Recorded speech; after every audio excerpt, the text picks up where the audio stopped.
देखिए theorem number 1 आज हम लोग स्टार्ट करेंगे। क्या है थ्योरम 1? लिखा है, इसको धीरे धीरे पढ़ें पहले। एक वृत्त या सर्वांगसम वृत्तों की, तो इस थ्योरम को करने के दो रास्ते हैं, या तो आप एक ही सर्किल लें या दो सर्वांगसम वृत्त लें।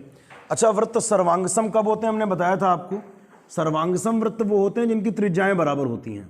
दो वृत्त सर्वांगसम तभी होंगे जब उनकी त्रिज्याएं बराबर हों। जैसे ये भी 3 सेंटीमीटर, ये भी 3 सेंटीमीटर, ठीक। तो ये दोनों वृत्त क्या कहलाएंगे? सर्वांगसम वृत्त कहलाएंगे, ठीक है। तो इसमें हम एक ही वृत्त लेकर प्रूव कर दें, उसमें या लिखा है ना, यानी एक वृत्त लेकर के प्रूव कर लो या दो सर्वांगसम वृत्त ले लो। तो हम लोग एक सर्किल ले रहे हैं, और जरा पहले थ्योरम समझ लो, एक कहे क्या रही है। एक वृत्त बना लेते हैं, अच्छा सा एक वृत्त हम लोग बना लें पहले, ठीक है। ये कह रहे हैं कि एक वृत्त की बराबर जीवाएं, दो जीवाएं खींच लो जिनकी लंबाई बराबर हो। ये जीवा PQ है और एक और जीवा खींच ली हमने, कोई RS खींच ली, ठीक है। क्वेश्चन ये कह रहा है, थ्योरम ये कह रही कि एक वृत्त की बराबर जीवाएं, एक वृत्त की बराबर जीवाएं। ध्यान सुनना, ये एक वृत्त है, इसकी दो जीवाएं हैं जो बराबर हैं। कौन कौन? PQ और RS। ये जीवाएं कैसी हैं? बराबर हैं। बराबर होने का मतलब इनकी लंबाई बराबर है, PQ बराबर RS। बराबर जीवाएं, और प्रूफ क्या करना है? केंद्र पर बराबर कोण अंतरित करती हैं। एक केंद्र होगा यहां पर, ये जीवाएं केंद्र पर बराबर कोण अंतरित करती हैं। इनका कहने का मतलब ये है कि अगर ये जीवा केंद्र पर मान लो 30 अंश का कोण बनाती है, मान लिया 30 अंश का, तो वो जीवा भी केंद्र पर कितना कोण बनाएगी? 30 अंश का ही कोण बनाएगी। अभी हम एक बार फिर बताएंगे। अगर ये दोनों जीवाओं की लंबाई बराबर है, अगर ये दोनों जीवाओं की लंबाई बराबर है, तो ये दोनों जीवाएं केंद्र पर बराबर कोण अंतरित करती हैं। अभी जब क्वेश्चंस करेंगे तब भी इसका यूज रहेगा। जैसे मान लो ये 5 सेंटीमीटर की जीवा है, ये केंद्र पर 40 अंश का कोण बनाती है, और ये भी 5 की ही जीवा है, तो ये भी केंद्र पर कितना कोण बनाएगी? 40 अंश का ही कोण बनाएगी। समझ में आ गया होगा? जीवाएं बराबर हों तो वो जीवाएं केंद्र पर बराबर कोण अंतरित करती हैं। अच्छा, अगर वृत्त सर्वांगसम है, यहां पर एक बात और समझ लीजिए, मान लो दो वृत्त हैं और ये मतलब सर्वांगसम है। जब हम बोलते हैं कि सर्वांगसम है, इसका मतलब उनकी त्रिज्याएं बराबर हैं, इसका मतलब उनकी त्रिज्याएं बराबर हैं। तो बराबर लंबाई की जो जीवाएं होंगी, जितनी जीवा ये उतनी जीवा ये है, तो ये भी केंद्र पर बराबर कोण अंतरित करेंगे। जैसे ये 30 अंश का कोण, तो ये भी कंडीशन क्या है? त्रिज्याएं बराबर हो तभी वृत्त सर्वांगसम होंगे और उनकी जीवाओं की लंबाइयां भी बराबर हों। लेकिन आपने थ्योरम तो समझ लिया, अभी आप ये कह दोगे कि सर ये होता क्यों है, क्यों बराबर होता है? भाई जीवाएं बराबर हों तो ये कोण बराबर क्यों हो जाते हैं, ये भी तो एक प्रश्न बनता है। इसी बात के लिए हम इस थ्योरम को प्रूफ करेंगे। थ्योरम प्रूफ करने के लिए क्या होता है, 3 चीजें हम लोग करते हैं। पहले हम लिखते हैं कि दिया क्या है, फिर हम लिखते हैं कि सिद्ध क्या करना है, फिर उपपत्ति करते हैं। तो फर्स्ट ऑफ ऑल हम यहां पर लिखने वाले हैं दिया है, जो ऑलरेडी हम लिख चुके हैं। इसमें दिया क्या है? चूंकि हम एक ही वृत्त में कर रहे हैं, एक वृत्त में इसकी जीवाएं बराबर हैं, तो यहां लिखेंगे दिया है में लिखेंगे वृत्त की जीवाएं बराबर हैं। वृत्त की जीवाएं बराबर हैं, अर्थात PQ बराबर RS, अर्थात PQ बराबर RS। ये वृत्त है, इसकी जीवाएं कैसी हैं? बराबर हैं।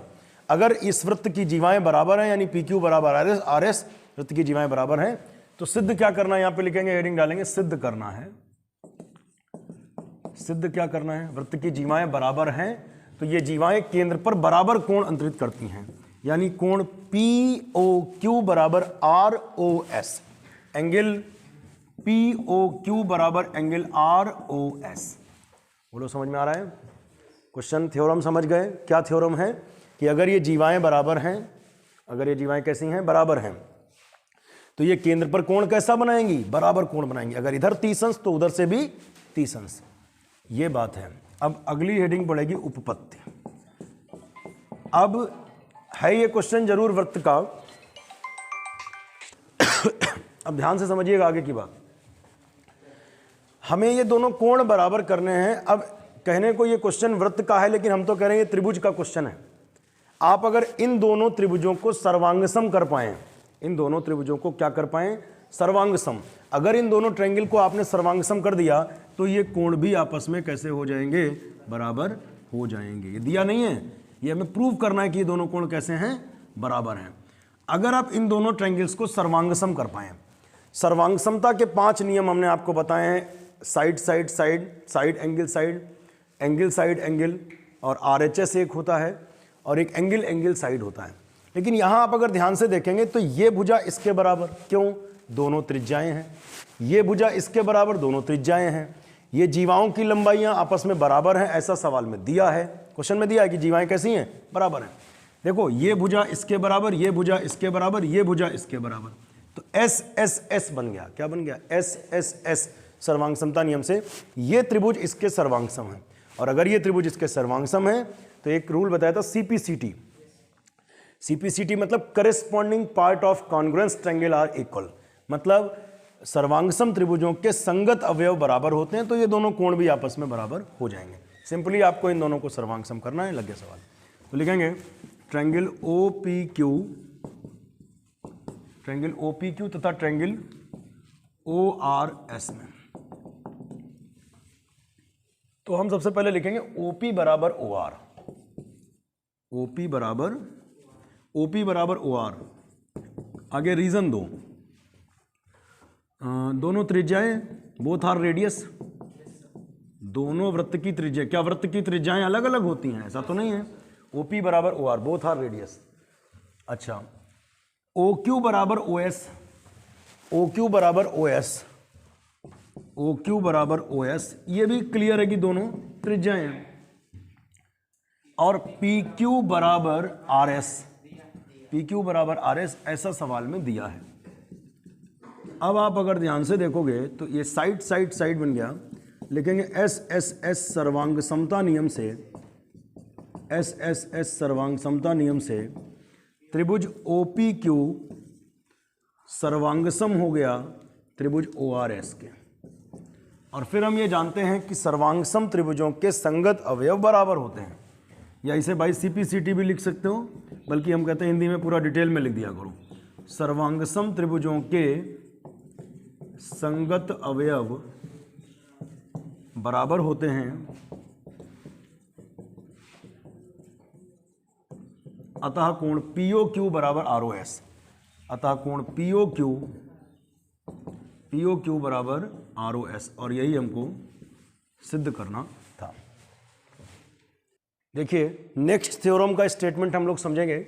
इसमें लिखा है किसी वृत्त या सर्वांगसम वृत्त, देखो दो बातें हो गई यहां पर, हम एक सर्किल में ही प्रूव कर लें, या सर्वांगसम वृत्त का मतलब ऐसे दो सर्किल ले लें जिनकी रेडियस बराबर हो, जिनकी रेडियस, अगर दो सर्वांगसम वृत्त का मतलब जिनकी रेडियस बराबर हो, त्रिज्या बराबर हो, तो यहां पर हम एक ही वृत्त में प्रूव कर दे रहे हैं। ठीक है, ये उस प्रमेय का विलोम है, अभी हम बताएंगे वो प्रमेय क्या थी।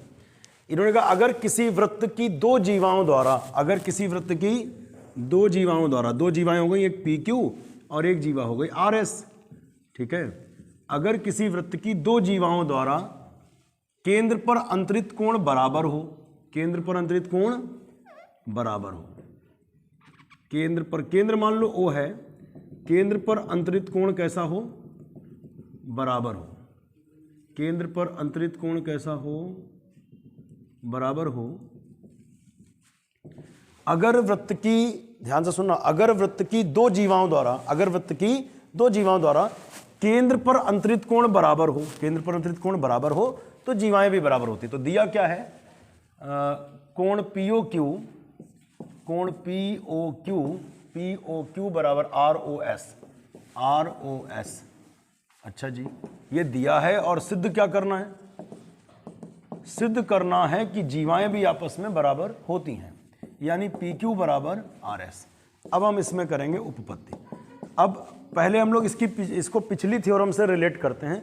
पिछला थ्योरम क्या था, ध्यान से सुनना, पिछला थ्योरम क्या था कि अगर जीवाएं बराबर हैं तो कोण बराबर होंगे। सुनना ध्यान से, अगर जीवाएं बराबर हों तो ये कोण बराबर होते हैं। इसका उल्टा क्या कहोगे कि कोण बराबर हों तो जीवाएं बराबर होती। पिछला थ्योरम क्या था, ध्यान से पिछला थ्योरम पहले सुनो, कि अगर ये जीवाएं बराबर हों, अगर ये जीवाएं बराबर तो कोण भी कैसे होंगे, बराबर। इसका उल्टा क्या कह सकते हैं कि अगर कोण बराबर हों तो जीवाएं बराबर होंगी। तो इस थ्योरम में उल्टा कहा गया कि अगर कोण बराबर है तो सिद्ध करना है कि जीवाएं बराबर होंगी। तो इसमें ये दिया गया है कि ये दोनों कोण आपस में कैसे हैं, बराबर है। अब ध्यान से सुनना बात को, हम इन दोनों त्रिभुजों को सर्वांगसम कर दें। इन दोनों त्रिभुजों को क्या करते हैं, सर्वांगसम। सर्वांगसम कैसे करोगे, दोनों चीजें बराबर, ये वाली भुजा इसके बराबर, ये वाली भुजा इसके बराबर, दोनों कोण बराबर। साइड एंगल साइड लगेगा, side angle side, side angle मतलब भुजा भुजा के बराबर, कोण कोण के बराबर, भुजा भुजा के बराबर, भुजा कोण भुजा, भुजा कोण भुजा। तो दोनों जब सर्वांगसम हो जाएंगे तो सर्वांगसम त्रिभुजों के संगत अवयव बराबर होते हैं, जिसको हम सीपीसीटी बोलते हैं शॉर्ट में। तो ये हो जाएगा कि पी क्यू बराबर आर एस। तो हम यहाँ लेंगे triangle P O Q, triangle P O Q तथा ट्रायंगल आर ओ एस में, ट्रायंगल आर ओ एस में, इन दोनों को बराबर, इन दोनों ट्रायंगल्स में देखेंगे क्या है बराबर। सबसे पहले हम लिखेंगे ओ पी बराबर O R. Why O P बराबर ओ आर, क्यों, ओ पी बराबर O R, both are the radius of the circle, both are the radius of the circle. Hindi में लिखेंगे तो क्या लिखेंगे, दोनों त्रिज्याएं हैं। ओ पी और ओ आर बराबर है कि दोनों त्रिज्याएं हैं। ओ क्यू बराबर ओ एस, ओ क्यू बराबर ओ एस, दोनों त्रिज्याएं हैं, ठीक है। और एंगल पी ओ क्यू बराबर R O S, angle P O Q बराबर एंगल आर ओ एस। ये क्या है, गिवन, या हिंदी में लिखेंगे तो क्या लिखेंगे, दिया है। अब समझो, आपने एक साइड इक्वल कर दी, एंगल इक्वल कर दिया, साइड इक्वल कर दी, साइड साइड के इक्वल, साइड माने भुजा, एंगल एंगल के और साइड साइड के, side angle side, side angle. तो यहाँ लिखेंगे एस ए एस, सर्वांग समता नियम से, सर्वांग समता नियम से triangle P O Q is congruence to triangle R O S. अब ये दोनों सर्वांगसम हो गए। सर्वांगसम त्रिभुजों के संगत अवयव बराबर होते हैं। इसको शॉर्ट में लिखते हैं बाई सीपीसीटी, बाई सीपीसीटी यानी corresponding part of congruence triangle. तो सर्वांगसम त्रिभुजों के संगत अवयव बराबर होते हैं। अब संगत अवयव बराबर हैं तो ये प्रूव हो जाएगा कि पी क्यू बराबर आर एस। अतः पी क्यू बराबर, सिद्ध हो गया कि अगर ये कोण बराबर हैं तो ये जीवाएं भी बराबर होती हैं। अच्छा, इस थ्योरम, दो थ्योरम है लेकिन हम कहते हैं इसे एक साथ ही रट लो। ध्यान से सुनो, अभी याद हो जाएगा तुरंत।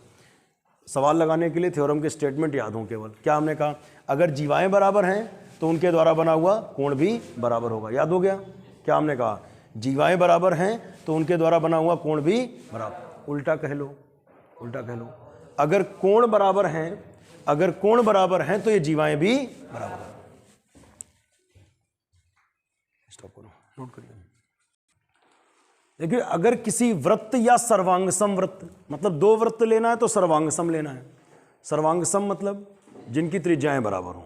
दो वृत्त अगर सर्वांगसम है इसका मतलब उनकी त्रिज्याएं बराबर है। तो अगर किसी वृत्त या सर्वांगसम वृत्तों के दो चाप बराबर हो, इसमें हम दो वृत्त ले रहे हैं, चलो, है ना, दो वृत्त हमने ले लिए, और ये वृत्त कैसे होने चाहिए, सर्वांगसम वृत्त होने चाहिए। सर्वांगसम वृत्त का मतलब क्या है कि उनकी त्रिज्याएं बराबर है, उनकी त्रिज्याएं बराबर है। आप अगर ओ पी क्यू लिख रहे हैं तो यहां पर लिखोगे ओ डैश आर और एस। तो सबसे पहले तो हम यहां पे दिया है में जाएंगे। दिया क्या है, किसी वृत्त या सर्वांगसम वृत्त, अगर ये सर्वांगसम वृत्त आपने दोनों माने हैं तो इसका मतलब ओ पी बराबर ओ क्यू बराबर ओ डैश आर बराबर ओ डैश एस। ये सर्वांगसम वृत्त हैं तो ये सभी त्रिज्याएं आपस में कैसी होंगी, बराबर। जितनी रेडियस इसकी होगी उतनी रेडियस उसकी होगी। अच्छा, इनके चाप सर्वांगसम हैं। दो वृत्तों के चाप सर्वांगसम कब होते हैं, हमें ये समझना है बेसिकली। दो चाप जैसे पी क्यू और आर एस, ये दो चाप सर्वांगसम तभी होंगे जब इनके द्वारा केंद्र पर अंतरित कोण बराबर हो। ध्यान से सुनना, दो चाप सर्वांगसम तभी होंगे जब इनके द्वारा केंद्र पर बना कोण बराबर हो। एक तरीके से पिछली थ्योरम का रिपीट टेलीकास्ट हो जाएगा। कैसे भाई, एक बात हो, चाप सर्वांगसम है तो कोण बराबर होगा, और अभी पिछली थ्योरम में हम पढ़ चुके हैं अगर कोण बराबर हो तो जीवाएं बराबर होती ही है। वैसे प्रूव हो जाएगा। समझ में आ रहा होगा। फिर से सुनो, यहाँ पे दिया है, मैं क्या लिखेंगे, दिया क्या है, वृत्त सर्वांगसम है, तो यहाँ लिखेंगे चूंकि वृत्त सर्वांगसम है, अतः वृत्त सर्वांगसम होने का मतलब क्या होता है, अतः इनकी त्रिज्याएं बराबर होंगी। वृत्त सर्वांगसम होने का मतलब क्या है? इनकी त्रिज्याएं बराबर होंगी। अतः OP बराबर OQ बराबर O डैश R बराबर O डैश S। ये चारों चीजें OP, OQ, O dash R, O dash S सब बराबर होंगी। अच्छा, चाप भी सर्वांगसम है। यहां लिखेंगे चाप PQ और सर्वांगसम है किसके? चाप RS के। और हम लोग जानते हैं कि अगर दो चाप सर्वांगसम हो तो इनका डिग्री मेजरमेंट कैसा होता है? बराबर होता है। Degree measure of an arc is equal to equal, means angle POQ बराबर RO डैश S। तो यहां लिखेंगे यदि चाप सर्वांगसम है, यदि चाप सर्वांगसम है तो क्या होगा? तो इनके द्वारा केंद्र पर बना कोण भी बराबर होगा। POQ बराबर RO डैश S। POQ और RO डैश S ये दोनों कोण कैसे होंगे? बराबर होंगे। अच्छा, हमें प्रूव क्या करना है जरा समझना। प्रूव ये करना है कि अगर देखो क्वेश्चन में दिया था ये चाप सर्वांगसम है, ध्यान से दिमाग में बिठाओ। चाप कैसे हैं? सर्वांगसम है। चाप सर्वांगसम है, इसका मतलब इनके द्वारा बना कोण बराबर होगा, ये हमने क्लियर कर लिया। और हमें प्रूव ये करना है कि जीवाएं बराबर होती हैं, यानी जीवा PQ बराबर जीवा RS। तो ये सिद्ध करना है, मैं डाल दूं, सिद्ध करना है में हम ले जाएंगे जीवा PQ की लंबाई। चाप PQ को ऐसे लिखिए, जीवा PQ को जीवा लिख दो आगे, बेहतर। जीवा PQ की लंबाई बराबर जीवा RS की लंबाई। आगे क्या करना है बताओ? उपपत्ति करना है। अच्छा जी, उपपत्ति कैसे करेंगे भाई? उपपत्ति करने के लिए हम देखिए, हमें ये तो पता ही चल गया दोनों कोण बराबर हैं। हम इन दोनों को सर्वांगसम कर देंगे। क्या कर देंगे? अब चूंकि सर्वांगसम वृत्त थे, त्रिज्याएं तो बराबर थी। ये वाली भुजा इसके बराबर, ये वाली इसके बराबर, ये वाला कोण इसके बराबर। तो भुजा कोण भुजा, भुजा कोण भुजा, साइड एंगल साइड से दोनों सर्वांगसम हो गए। सर्वांगसम हो गए तो ये भुजा दोनों आपस में बराबर होंगी, तो सिद्ध हो जाएगा जीवा PQ बराबर जीवा RS। तो यहाँ लिखना क्या है? लिखेंगे त्रिभुज OPQ तथा O डैश RS में तीन चीजें हम बराबर करेंगे। क्या क्या? OP बराबर O डैश R। क्यों? ये दिया है, देखो दिया है, मैं ये लिखा होगा ऊपर, देखिए आप। OP बराबर O डैश R, ये सवाल में दिया था ना। वृत्त सर्वांगसम थे तो त्रिज्याएं बराबर होंगी। अच्छा, OQ ये वाली भुजा इसके बराबर, OQ बराबर O डैश S, OQ बराबर O डैश S। ये भी सवाल में क्या है? दिया है। और कोण POQ